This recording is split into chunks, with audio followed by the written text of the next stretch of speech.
Hai teman-teman, kali ini kita bahas modul 2 mata kuliah EKMA 4115 pengantar akuntansi, yaitu tentang siklus akuntansi.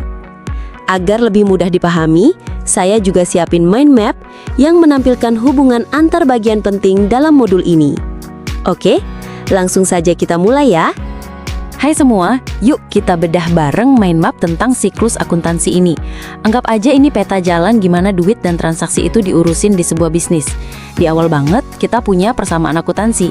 Ini tuh fondasi utama kita. Rumusnya simple, aktiva sama dengan kewajiban tambah ekuitas. Gampangnya, aset yang kamu punya itu didapat dari utang kamu ditambah modal kamu sendiri.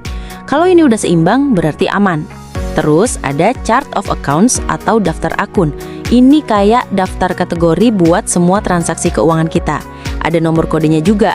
Aktiva atau aset dimulai dengan angka 1. Kewajiban atau utang mulai dengan angka 2. Ekuitas atau modal mulai dengan angka 3. Pendapatan mulai dengan angka 4. Biaya mulai dengan angka 5. Ini biar rapi dan gampang dicari.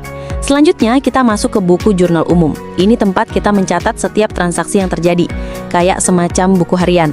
Ada kolom tanggal, akun, uraian, penjelasan, F, folio, debit, dan kredit.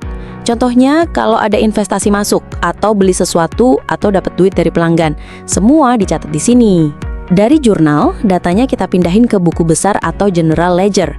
Nah, di sini setiap akun kayak kas, modal, beban punya halamannya sendiri. Bentuknya sering disebut akun bentuk T. Jadi, semua transaksi yang melibatkan kas misalnya akan terkumpul di satu halaman kas. Ini namanya proses posting, yaitu mindahin data dari jurnal ke buku besar. Setelah itu, kita bikin neraca saldo. Ini kayak daftar ringkasan dari semua saldo di buku besar. Tujuannya buat ngecek apakah total debit udah sama dengan total kredit. Kalau udah sama, berarti catatan awal kita udah seimbang. Tapi data yang udah ada kadang perlu disesuaikan, makanya ada jurnal penyesuaian.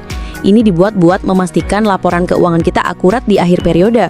Contohnya buat biaya yang udah dibayar di muka tapi belum jadi beban.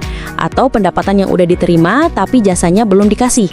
Ini penting banget biar angkanya pas. Nah, setelah semua disesuaikan, kita bisa bikin laporan keuangan. Ini dia hasil akhirnya, yang nunjukin gimana sih kondisi keuangan bisnis kita.